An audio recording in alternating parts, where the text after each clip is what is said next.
Bihari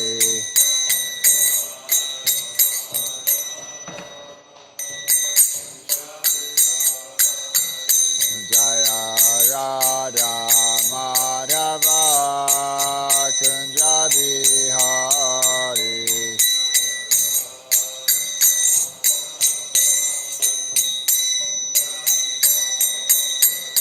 Jaya Gopi Jana Vallabha Kirivaradari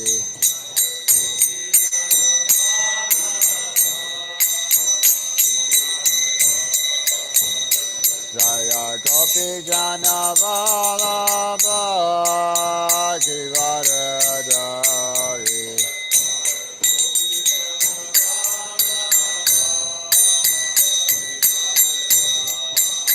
Jasoda Nandana Vrajana Ranjana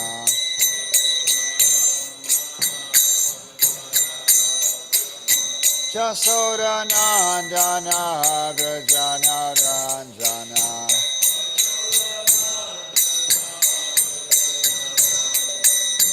Jamuna Tira Vanachari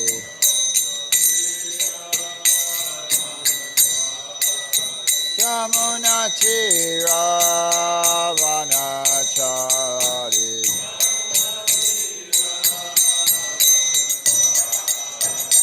Jaya Radha Madhava Kunja Bihari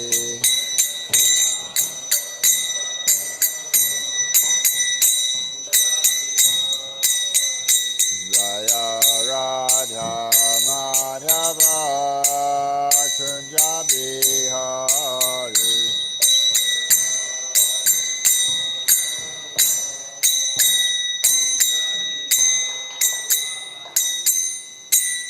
Om Namah Bhagavate Vasudevaya Om Namah Bhagavate Vasudevaya Om Namah Bhagavate Vasudevaya. So we're reading First Canto Srimad Bhagavatam, 15th chapter, text 50. Which almost concludes this chapter. Jopati cha tadagnaya patitnam anapekshatam Vasudevi Bhagavati Hi Ekanta Matir Apa Tam Jopati Cha Charidinaya Patitanam Anupekshatam Vasudevi Bhagavati He Ekanta Matirapatam Jopati Cha Charatnaya Patitanam Anapekshatam Vasudeve Bhagavati He Ekanta Matirapatam Jopati Cha Charatnaya Patitanam Anapekshatam Vasudeve Bhagavati He Ekanta Matirapatam Jopati Chatadagyaya Patinamanapekshatam Vasudeve Bhagavati Ekantamatirapatam Ekanta Matirapatam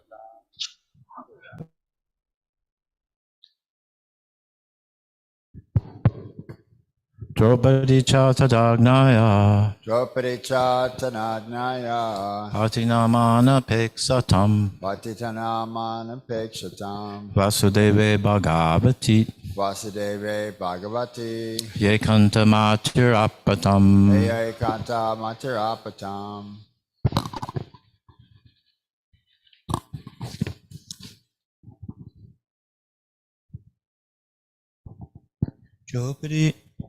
Draupadi Chatadagyaya Draupadi Chatanagnaya Patinamapakeshatam Patitanamanapekshatam Vasudeve Bhagavati Vasudeve Bhagavati Ekanta Matirapatam Ekanta Matirapatam.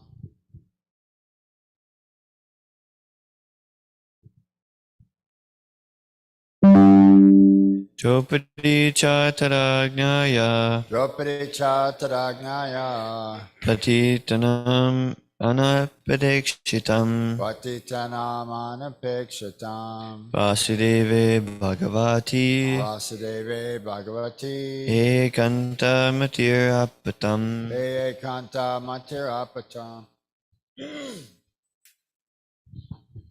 Draupadi Chatadagyaya Draupadi Chatanagnaya Patinam Anapekshatam Patitanamanapekshatam Vasudeve Bhagavati Vasudeve Bhagavati Yekanta Matir Apatam Ekanta Matirapatam. Draupadi Chatadagyaya Draupadi Chatanagnaya Patinam Anapekshatam Patinamanupekshatam Vasudeve Bhagavati Vasudeve Bhagavati Kekanta Matir Apatam. Ekanta Matirapatam.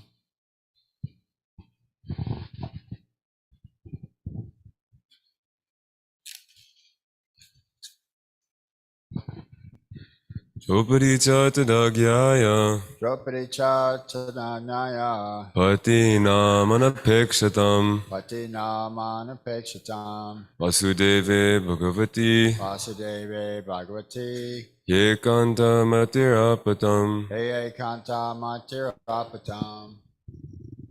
Draupadi Chatadagyaya Chatanagnaya Patinam Anapekshatam Namanupekshatam Vasudeve Bhagavati Deve Bhagavati Yekantamatirapatam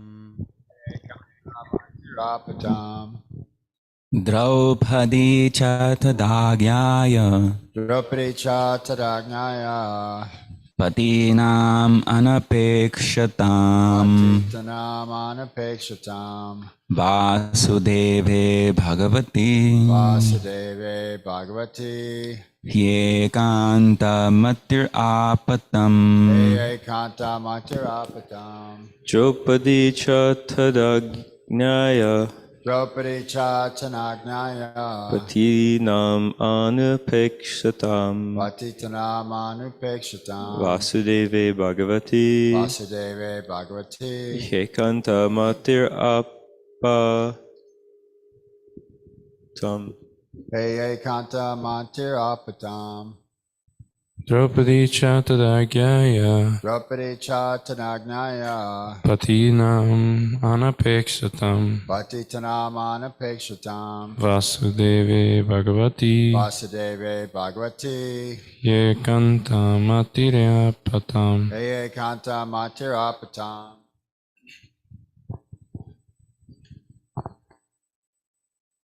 So everybody chanted, everyone chant online, or everybody chanted? Okay. Word by word synonyms. Draupadi, the wife of the Pandavas. Cha and Tada, at that time. Agnaya, knowing Lord Krishna fully well. Patitanam, of the husbands. Anapaksetam, who did not care for her. Vasudeva, unto Lord Vasudeva, Krishna. Bhagavati, the personality of Godhead. B, exactly. Ekanta, absolutely. Mati, concentration. Apa, God. Tam, him, the Lord.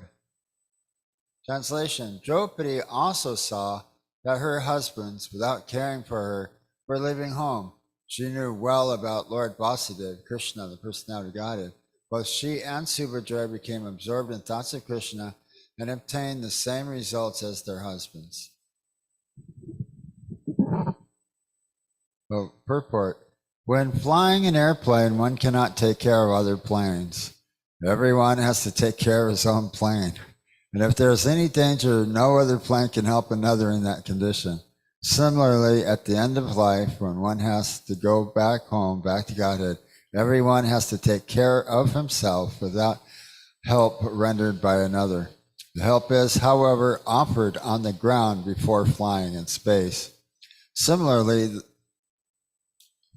the spiritual master, the father, the mother, the relatives, the husband, and others can all render help during one's lifetime, but while crossing the sea, one has to take care of himself and utilize the instructions formerly received. Draupadi had 5 husbands, and no one asked Draupadi to come. Draupadi had to take care of herself without waiting for her great husbands.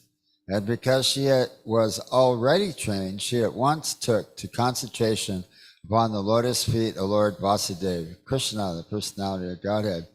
The wives also got the same result as their husbands in the same manner. That is to say, without changing their bodies, they reached the destination of Godhead. Srila Vishwanath Chakravarti Thakur suggests that both Draupadi and Subhadra, although her name is not mentioned herein, got the same result. None of them had to quit the body.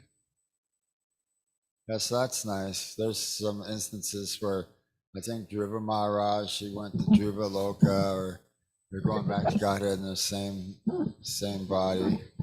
So it's a spiritual body. Spiritual master's body is considered a spiritual body. So Prabhupada's reading and listening to the Srila Prabhupada's lecture on this verse. So it's a pretty good thing here.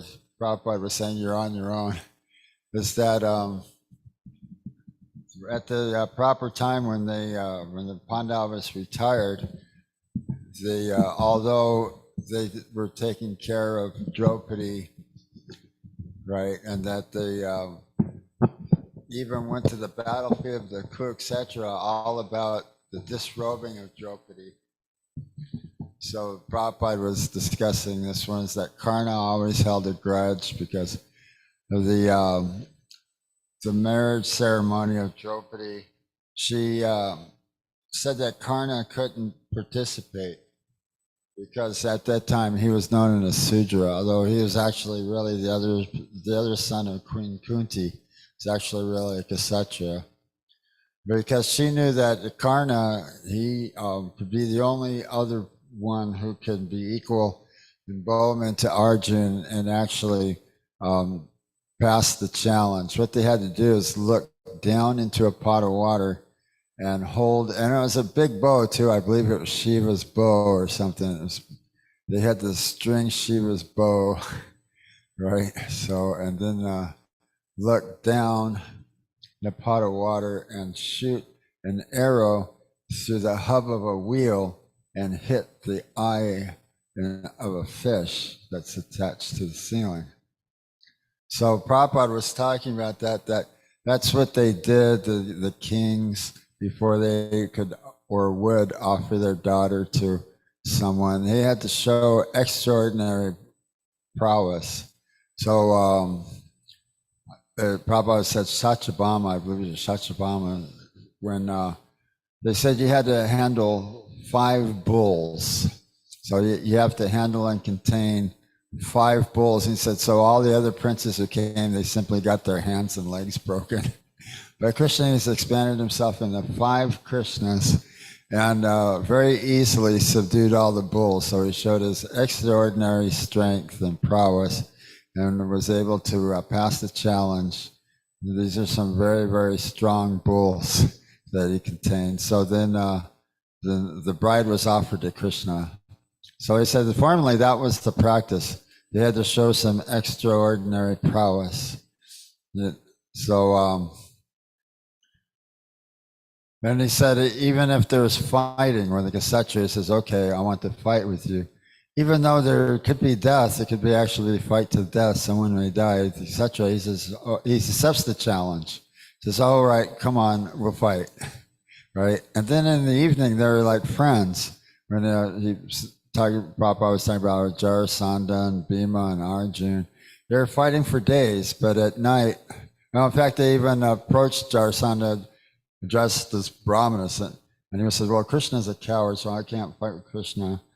And then, what did he say about, but he said, Bhima's the only person I can fight with, right? And Bhima was equal in prowess with Jarasandha, so he couldn't defeat him.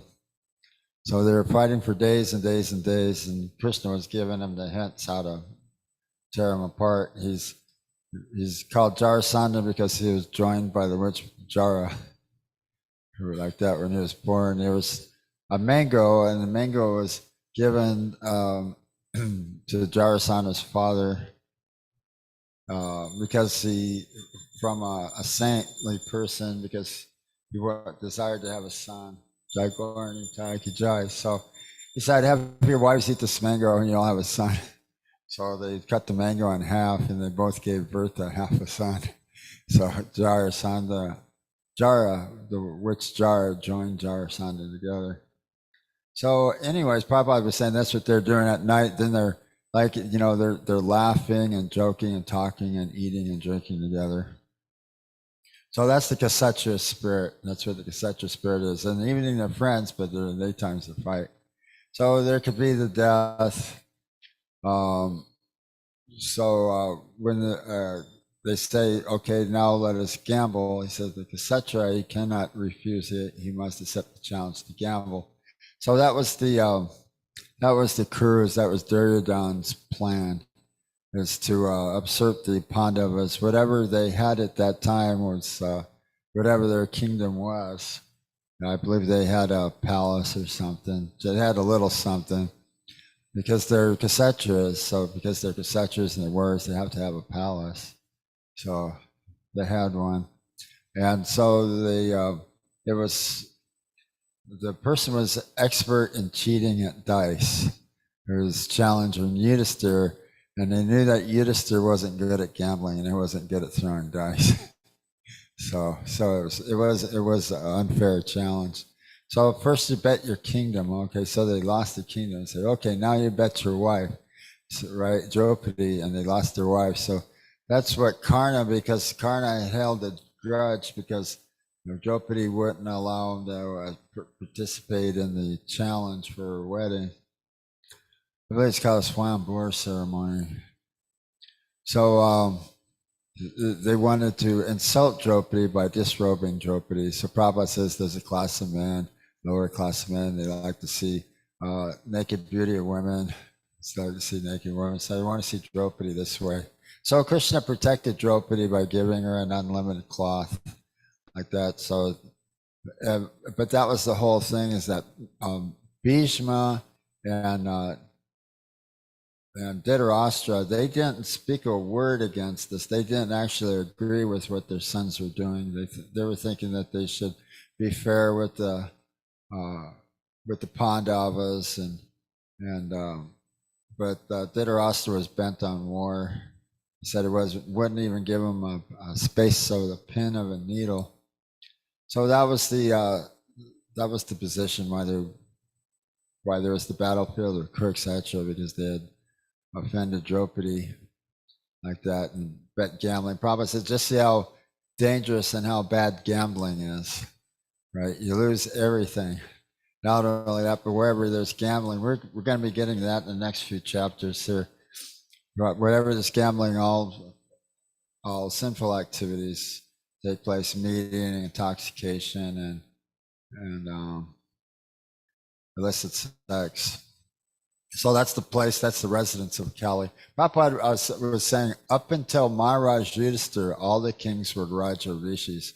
They were sages and they're kings. So he said they were worshipable because they're the rulers, the kings, and they were sages. So nowadays, what we really have, Prabhupada was saying, is Ugra karma. Generally, it was in the mode of goodness to have parks and fountains. You know, they were saying to the welfare and the benefit of all of the citizens to be sure that they're engaged in their proper respective duties. So there's like cow protection, the goshalas, and the agriculture, and so everything's going nicely like that. But now it's called Ugra karma, where they're building freeways, skyways, motor cars, and planes.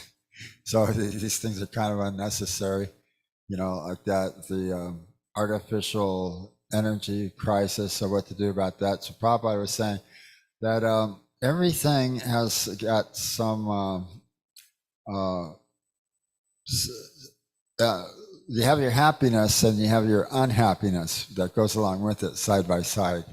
Like that, like we were discussing the bees, they're trying to enjoy the nectar, the sweet taste of the honey, but so many other bees are biting them and stinging them and stuff. So Prabhupada says you have your motor car, you develop the motor car. Before carriages were drawn by horses, but now you have your motor car.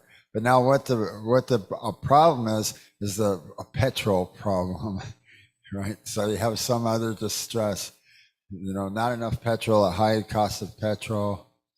So then now you have your distress that kind of goes along with it. So everything, it creates itself another unique set of problems. So problems after problems to try to solve the solution of problems, but it creates in itself another unique problem that goes along with it, like that. So he was Krishna was stating Bhagavad Gita that Krishna appears when there's the discrepancies in dharma, dharmasya glani. So that's what's taking place now. Dharmasya glani, they're neglecting their proper actual real duties, engaged in Ugra karma, unnecessary things for society, right? And there's not only that, but because they're karmis and the sudras, they're trying to see to the welfare, the benefit of the people, to make sure they have plenty of illicit sex and plenty of meat eating and plenty of intoxication and gambling.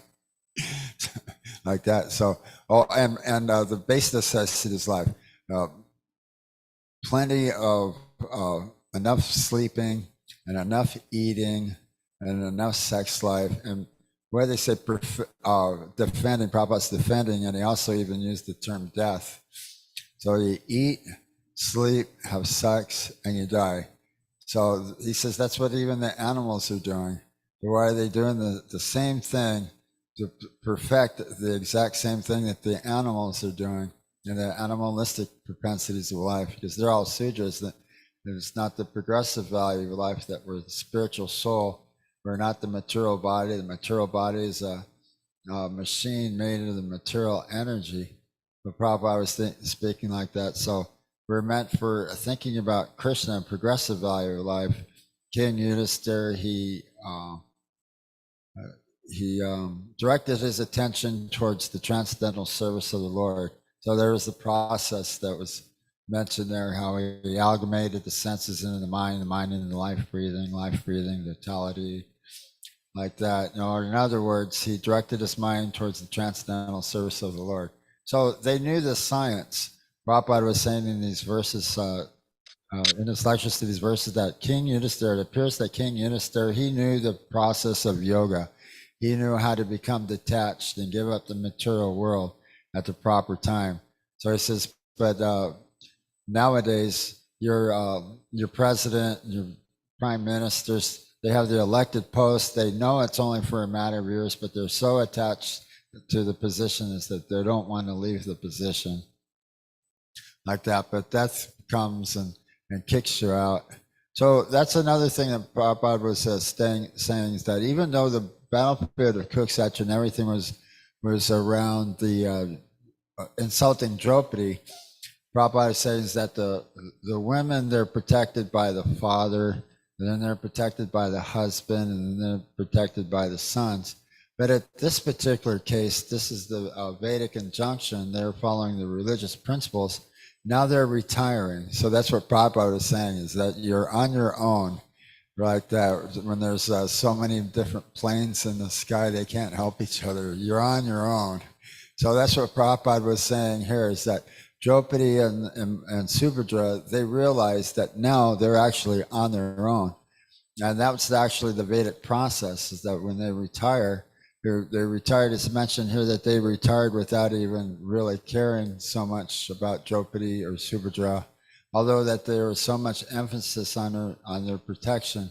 Now this is the proper time, is that now it's not their duty. Now it's their duty is to retire from all family life, from all material activities, and they're going to the Himalayas, just like mendicants giving up all their wealth and prestige and returning home back to Godhead at the proper time. So this is actually really glorious. So we can like take the lessons of this like that. And I don't know, is there anything else I should think of? Yeah, you have a question or a comment, some discussion?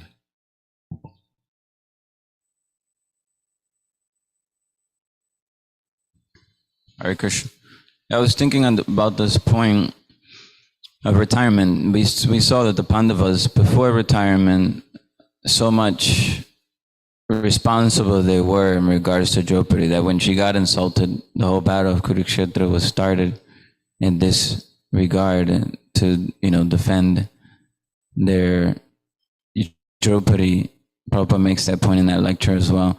And Prabhupada also gives up the example of Lord Ramachandra with Sita, that for Mother Sita, when Ravana, kidnapped Sita, so much trouble he took to protect his wife, Sita, he said, she could have created millions of Sitas actually from his own potency, but because it was his duty, as Lord Ramachandra, you're showing the world, that for a husband, for a wife, should be ready to sacrifice anything at any cost to protect, because it's his duty to protect the wife.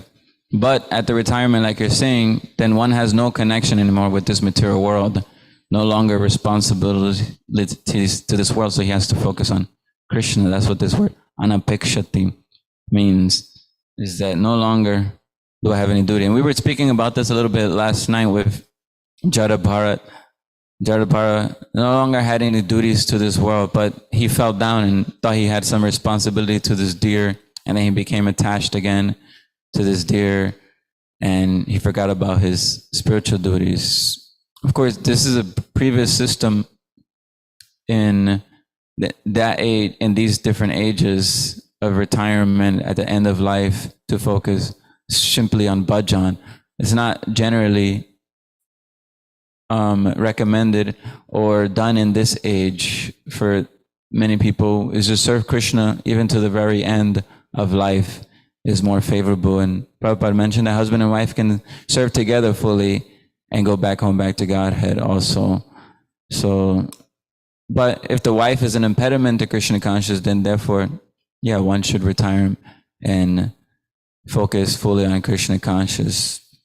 But the idea is that at some point, both husband and wife should give up their worldly duties and responsibilities and minimize it or completely cut it off and focus on just serving Krishna 24/7. So those are some thoughts. I don't know if you had some thoughts on that. Yeah, there was like the verses when Maharaj Yudhisthira, he became like a dumb person. The Sanskrit in the verse was Jada, like that, like Jada Bharat. He was accepting the principles of doing everything backwards, and everybody thought he just was like an animal man, but he didn't want to become attached to the material world, so he did everything opposite, and they couldn't train him properly. But yeah, he just didn't want to become attached to the material world anymore. So yeah, there's a lot of instruction there in the Bharat Maharaj, the whole planet. is called Bharata Varsha because of the installation of Bharat as the king of the whole planet, and how he gives up his kingdom and goes to the Himalayas, then how he becomes a deer in his next life. But then he was, what is it? He was carrying the pelican in another of his lives. He was, he wasn't carrying the pelican correctly, right? He was like uneven steps. So the king, I believe his king was what's it? Rukanath, like that. Yeah, the king. Yeah, Huganath.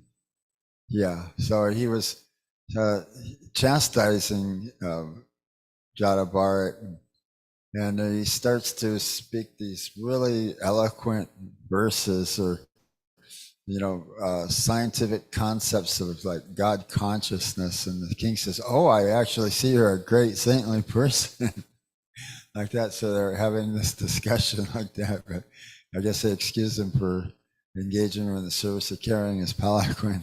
They didn't realize he's actually such a great, exalted personality. So he gave King Rahukanath some very great essential knowledge.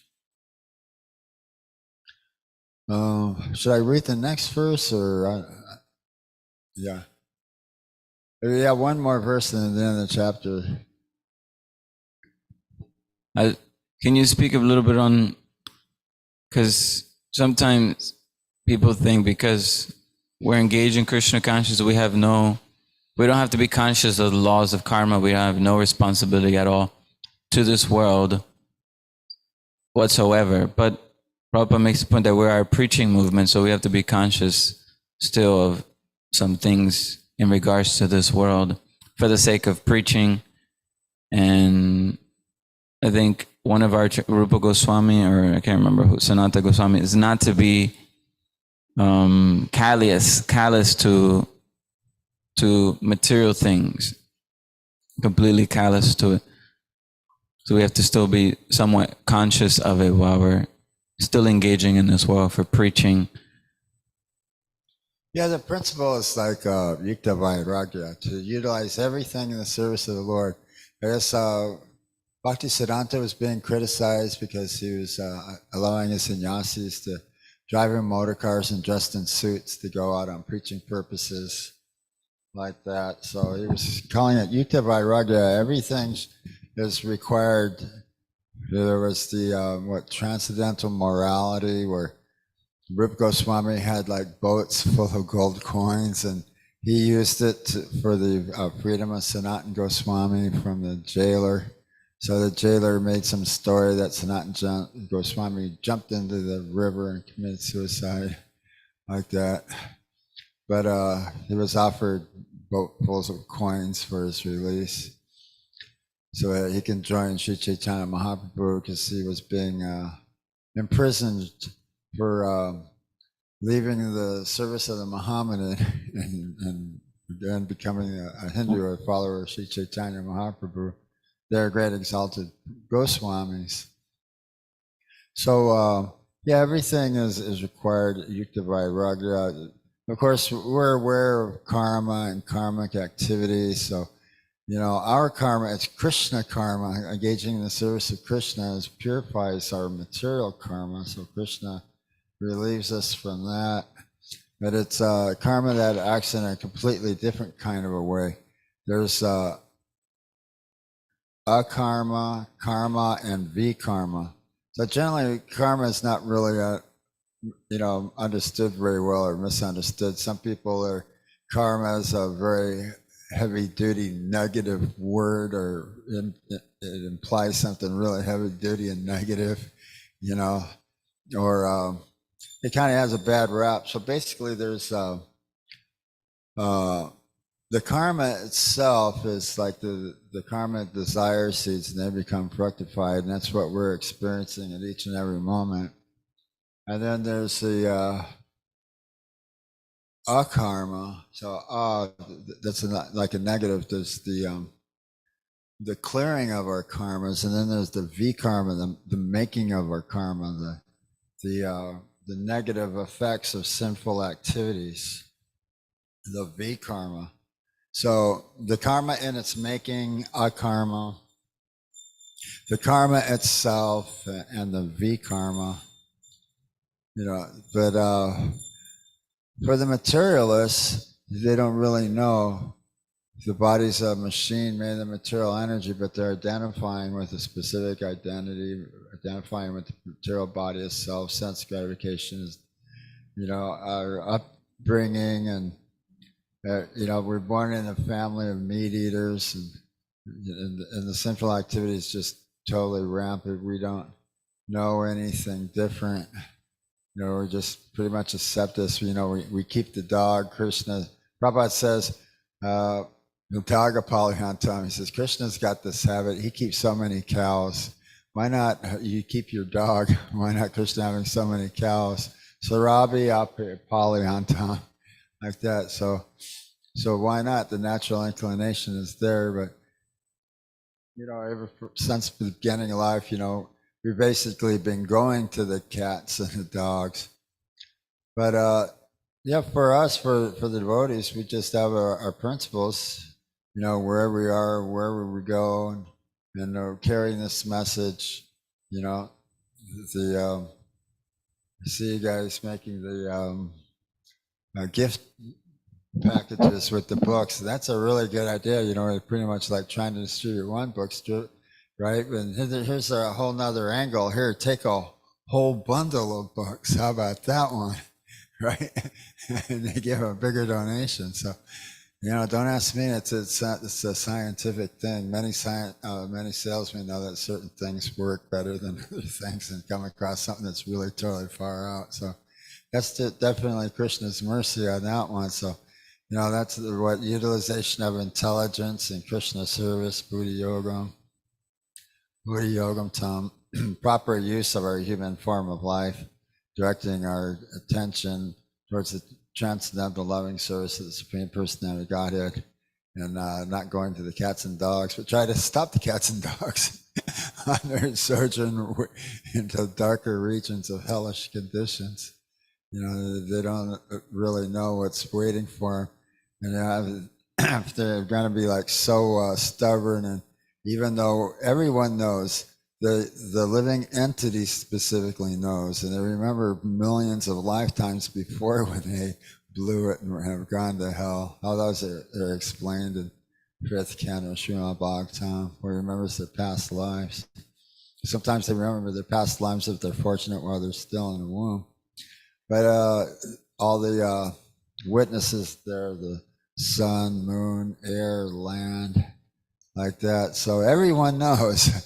How can you escape it if they're going to be so stubborn and say, well, if I would have been told while I was still living, I would have changed my ways, right? But we're telling them, right? We're telling them, we're sick and tired of you telling us that you would have changed your ways when you didn't. We told you. So be quiet. You can't tell us this. You can't be so stubborn that you know and everybody else knows. But if you're still going to deny your sinful activities and extreme punishments in hell, that's really got to be really covered over really bad. You have some questions? Oh, read the verse about Draupadi.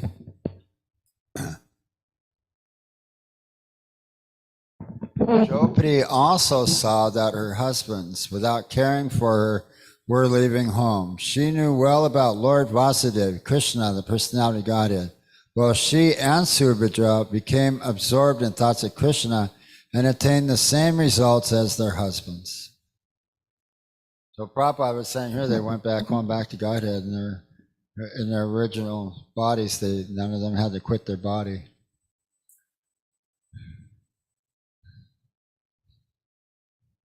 Yeah, you have a question? I have another comment, if that's okay, Prabhu. I was thinking of the example of, I can't remember if it's Ramanujacharya, but who took sannyas when his wife died, and then he had a newborn child, and he saw that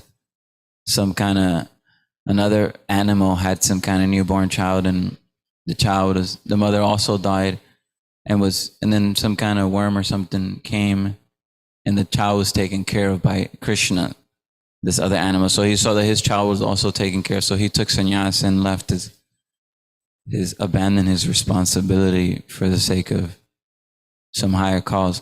But this could also be misunderstood because most people are not on the level of Ramanujacharya. And Prabhupada condemned his disciples who, in the name of taking sannyas or preaching full-time Krishna conscious, they wanted to be irresponsible husbands and fathers. So this is also bad for preaching also, because if you have a whole bunch of people who are just abandoning their family duties for this apparent preaching, but they don't really do much preaching work. They don't do anything significant for Krishna either. And you see that they're not really so exalted. They're just irresponsible in family life and then become irresponsible brahmacharis and sannyasis. So the idea is no one can avoid responsibility. Everyone has to be responsible, either materially or ultimately spiritually, or materially in such a way that it's favorable for one's spiritual life. Right, that's exactly it. What's favorable for one's spiritual life.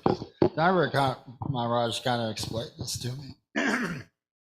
That in order to perform your duties nicely, like doing pujari work on the altar, to have to travel as a sannyasi and not remain in one place, that's not suitable for that service like that. So, that's just it. So the sannyasis, they have a service that's suitable, that